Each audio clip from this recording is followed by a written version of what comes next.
Hi guys, this is Gayatri and welcome back to my YouTube channel. आज का scary Sunday episode is about a village in India जिसके बारे में online content, vlogs, rumours, हर चीज़ बहुत ज़्यादा available है। पर शायद ऐसा कंटेंट जिसमें कि एक कोई भी ओरिजिनल इंसिडेंट जुड़ा हो, आई डोंट थिंक। तो आज की स्टोरी है इंडिया की एक ऐसी स्टेट के बारे में जो बहुत ज़्यादा कल्चरली और हेरिटेज में डाइवर्स है। This is about Rajasthan. Rajasthan का कल्चर इंडिया में ही नहीं बल्कि पूरे वर्ल्ड में काफ़ी इम्प्रेसिव है।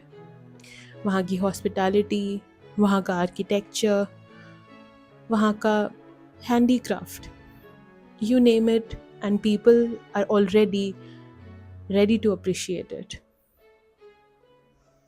आज की स्टोरी राजस्थान की एक ऐसी ही विलेज के बारे में है जिसकी शुरुआत तो काफ़ी प्रॉस्पेरिटी के साथ हुई थी, लेकिन वहाँ के लोगों को ये नहीं आइडिया था कि उस टाइम से करीब 200-300 साल बाद वहाँ का ऐसा हाल हो जाएगा कि it is going to be called as India's most haunted village. This story is about Kuldhara. Kuldhara का इस्टेब्लिशमेंट 13th सेंचुरी में हुआ था बाय पालीवाल ब्राह्मण्स। पालीवाल ब्राह्मण्स राजस्थान के पाली रीजन से माइग्रेट होकर जैसलमेर आए थे और वहाँ जब वो इस्टेब्लिश हुए तो उन्होंने एक छोटा सा गांव बसाया जिसके मिडिल टाउन में 410 के करीब घर थे। और जैसे जैसे मॉडर्न टाउन्स भी आउटस्कर्ट्स पे जाते जाते कम घर होते जाते हैं, वैसे ही कुलधरा के आउटस्कर्ट्स पे अराउंड 200 घर थे। कुलधरा में पालीवाल ब्राह्मण्स को इतना ज़्यादा अप्रिशिएट किया जाता था कि पूरे राजस्थान रीजन में उस कम्युनिटी के अलावा शायद किसी और को राजस्थान जैसे एरिड रीजन में, जहाँ इतनी गर्मी, इतना डिज़र्ट और पानी तो शायद रेयरली ही दिखता था, उस रीजन में होने के बावजूद भी पालीवाल ब्राह्मण्स ने इतनी एक्सीलेंस हासिल करी इन एग्रीकल्चर कि आसपास के सभी गांव ये देखकर हैरान रहते थे कि हाउ इज़ इट पॉसिबल कि राजस्थान जैसी जगह पर कोई इतनी अच्छी खेती कर रहा है। कुलधरा इतना ज़्यादा प्रॉस्पेरस था, वहाँ के लोग, वहाँ की लाइफस्टाइल, हर चीज़ को प्रॉस्पेरिटी के टर्म्स में जितना अप्रिशिएट किया जाए उतना कम है। But guess what, it was just all because of agriculture. Paliwal Brahmins हमेशा अपने कम्युनिटी के लोगों की रिस्पेक्ट करते थे, अपने रिलीजन को रिस्पेक्ट करते थे। उन लोगों ने यहाँ तक कि कुलधरा में अपनी गॉडेस के लिए, अपनी देवी के लिए एक स्पेशल टेम्पल भी डेडिकेट किया था। कुलधरा में हर चीज़ अवेलेबल थी, इतने टेम्पल्स, इतने घर, हर चीज़ येलो सैंड और पिंक सैंडस्टोन से बनी थी। वहाँ के लोगों ने अपने कोर्टयार्ड्स को बड़ा किया, अपने घरों की दीवारें चौड़ी करी ताकि उसको हीट से बचाया जा सके, और खिड़कियाँ छोटी रखी ताकि जो गर्मी है, जो गर्म हवाएं हैं, वो अंदर ना आ सके। उस टाइम में भी इतना इंटेलिजेंट होना, इतना क्लेवर होना हर किसी के बस की बात नहीं थी, ना ही हर कम्युनिटी के। पर वहाँ के लोगों को ये नहीं पता था कि एक दिन ऐसा भी आएगा कि वो सब कुछ उन्हें पीछे छोड़कर कहीं दूर जाना पड़ेगा। फिर a few years later Jaisalmer का एक मिनिस्टर बना जिसे दीवान भी कहा जाता था, और उसका नाम था सलीम सिंह। सलीम सिंह को कुछ टेक्स्ट्स में जालिम भी कहा गया है। जेम्स टॉड की एक बुक है जिसमें कि जेम्स टॉड एक हिस्टोरियन, एक ब्रिटिश ऑफिसर के तौर पर क्रोनोलॉजिकली राजस्थान और राजपूतों के कल्चर के बारे में लिखते थे। उस बुक में उन्होंने ये लिखा है कि सलीम सिंह इतना क्रूअल था कि उसे जो दिखता था, जो पसंद आता था, वो उसे ले लेता था। सेफ्टी के नाम पे पालीवाल ब्राह्मण्स की सारी कॉमर्स को उसने इंटरप्ट कर दिया था। जिस भी तरीके का ट्रेड वो लोग किसी और गांव के साथ या कहीं भी करते थे, उसके पास कोई और सोर्स नहीं होता था, तो वो सेफ्टी के नाम पे उन सभी चीज़ों को कॉन्फिस्केट कर लेता था।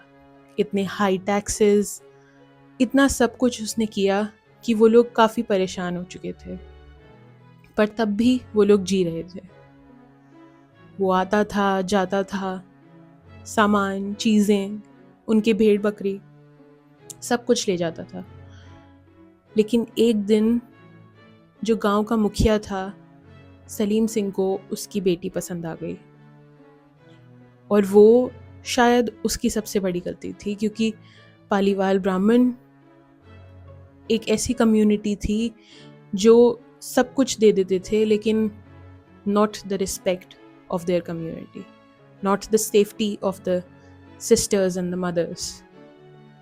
वहाँ की लेडीज़ जितनी भी थीं, वहाँ के बच्चे, वहाँ के बूढ़े, सब लोग एक दूसरे को बहुत ज़्यादा लगाव करते थे और शायद एक दूसरे को सबसे ज़्यादा प्रोटेक्ट।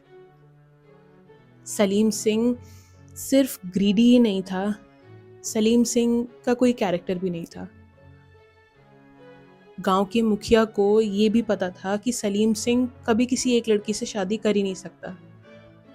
जो आदमी काफ़ी गलत सोच का हो, इतना ज़्यादा ग्रीडी हो, इतना ज़्यादा क्रूर हो, वो कभी भी एक ही व्यक्ति के साथ लॉयल नहीं रह सकता। और वहाँ अगर उसकी बेटी जाती तो शायद वो कभी जिंदा ही वापस नहीं आती। सलीम सिंह का कैरेक्टर कोई इतना अच्छा नहीं था। जिस बुक में भी उसका डिस्कशन है, जहाँ भी उसका डिस्कशन है, वहाँ पे उसे सिर्फ एक काफ़ी बदतमीज़ और बुरा राजा बताया गया। राजा भी नहीं था वो, he was just a minister, लेकिन सबसे सुपीरियर उस रीजन में उसी को रखा गया था। जेम्स टॉड की एक किताब है जो उन्होंने 1815 में पब्लिश करी थी, जिसमें उन्होंने सलीम सिंह के बारे में क्रोनोलॉजिकली काफ़ी ऐसी बातें लिखी हैं जो शायद लोगों ने कभी कहानियों में भी नहीं सुनी होंगी। The book is called the annals and antiquities of Rajasthan. Salim Singh हर रोज़, हर हफ्ते गांव जाता था, टैक्सेस कलेक्ट करता था, पर जिस दिन उसने उस लड़की को देखा और गांव के मुखिया ने, गांव के लोगों ने उस चीज़ का विरोध किया, तो सलीम सिंह को काफ़ी बुरा लगा, एज इफ उसका ईगो हर्ट हो गया हो। उसने गांव वालों को धमकी दी कि अगर उन लोगों ने उस लड़की से उससे शादी नहीं करने दी तो वो गांव को रातों रात बर्बाद कर देगा। कोई वहाँ रहने लायक नहीं बचेगा, वहाँ जितने घर हैं वो उन्हें हमेशा के लिए ख़त्म कर देगा। तो सलीम सिंह ने गांव वालों को समय दिया कि मैं कल आऊँगा और मैं तुम्हारी बेटी से शादी करूँगा। जब सलीम सिंह चला गया तो गांव में डिस्कशन हुआ कि हम अपनी बेटी को इतने गलत आदमी के हाथों में नहीं दे सकते, हमारी बेटी जैसलमेर नहीं जाएगी। तो उन्होंने ये डिसाइड किया कि उन लोगों के पास जो भी है, जैसा भी है, वो लोग सब चीज़ें छोड़कर रातों रात यहाँ से चले जाएंगे। लेकिन सलीम सिंह के एक खबरी ने ये सब सुन के सलीम सिंह को बता दिया। जैसलमेर से कुलधरा अराउंड 18 to 20 किलोमीटर्स है, तो आने जाने में उस समय तो और ज़्यादा टाइम लगता था, क्योंकि आज की तरह वहाँ लिंक रोड्स और इतना डेवलप्ड एरिया नहीं था, which is obvious in the desert. लेकिन जब तक सलीम सिंह आया तब तक सुबह हो चुकी थी और पूरा गांव खाली हो चुका था, एज इफ वहाँ से लोग एकदम एक चुटकी में गायब हो गए हों। लोगों ने अपना जो भी पोजेशन था, अपने भेड़ बकरे, अपने बीवी बच्चे, अपनी बेटियां, अपने बुजुर्ग, सबको साथ लेकर ऐसे डिसअपियर हुए जैसे कि कभी वो एग्जिस्ट करते ही नहीं थे।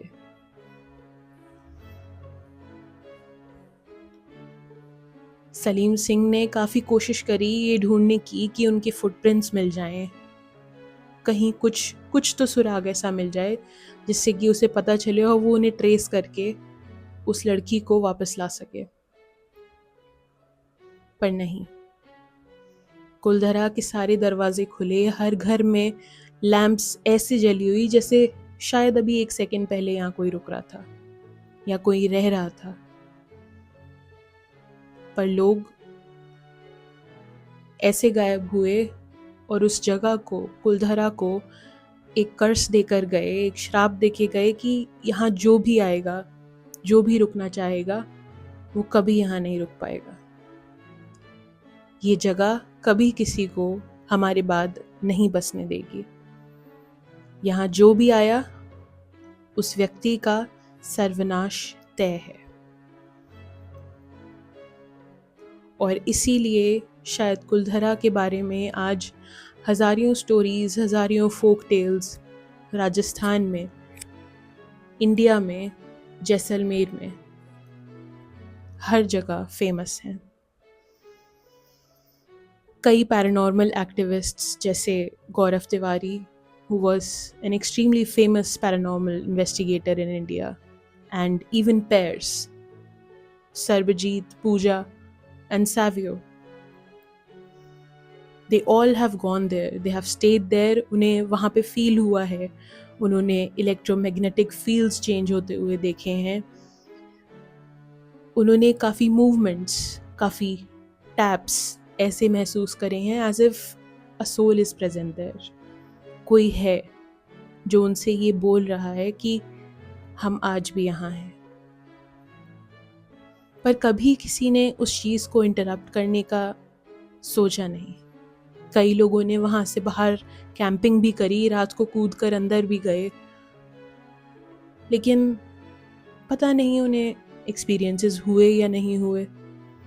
कुलधरा एक ऐसी मिस्ट्री है जिसके बारे में कई कहानियाँ हैं, और एक ऐसी कहानी मैंने भी सुनी थी 2011 में, जब मैं एक जैसलमेर की ट्रिप पर गई थी। वहाँ कैमल सफारी करते वक्त जो गाइड था उसने बोला कि यहाँ से थोड़ा सा दूर एक गांव है जिसके बारे में लोग कहते हैं वहाँ सोना गड़ा है। उस टाइम इंटरनेट नहीं था, साइबर कैफ़ेज़ इतने ज़्यादा अवेलेबल नहीं थे, तो लोगों के पास सिर्फ कीपैड वाले फ़ोन होते थे। आज के समय के कंपैरिजन में उस टाइम ये बिलीव करना बहुत आसान होता था कि शायद ये सच बोल रहा है, क्योंकि कोई फैक्ट चेक सोर्स नहीं अवेलेबल था।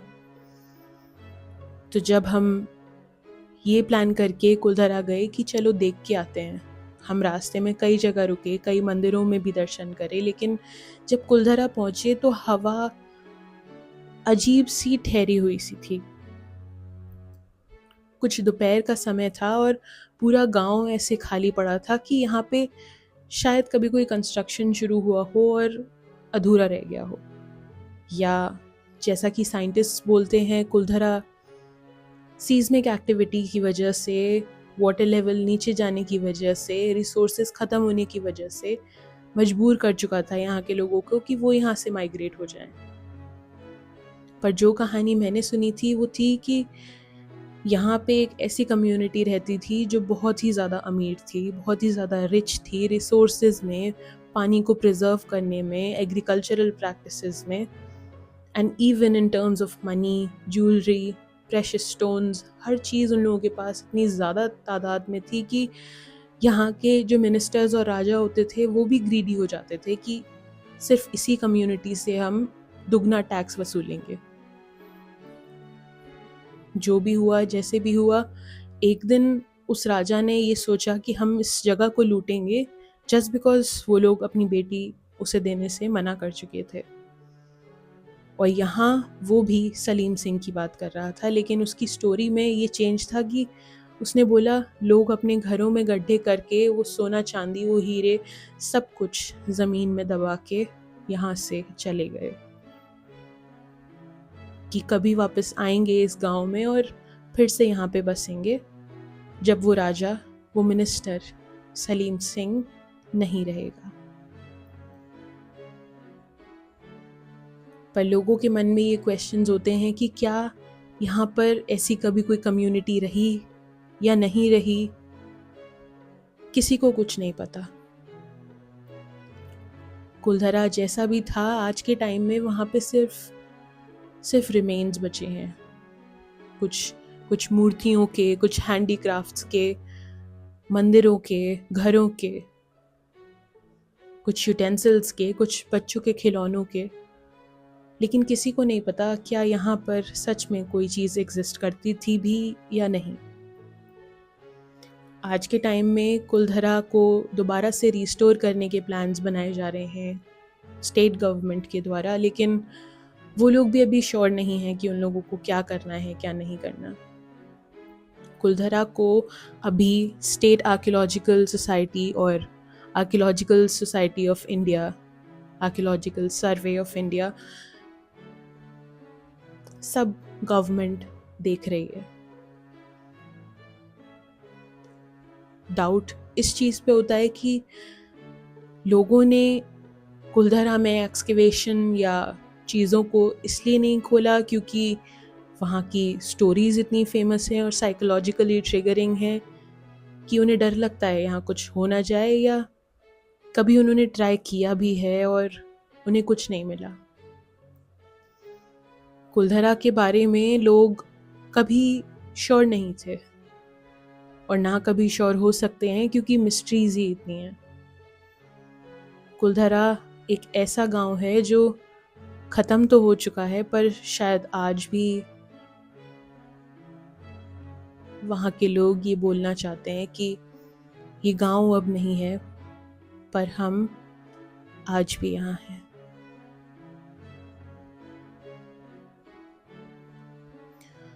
So this was it for today's story. Thanks for coming in and watching.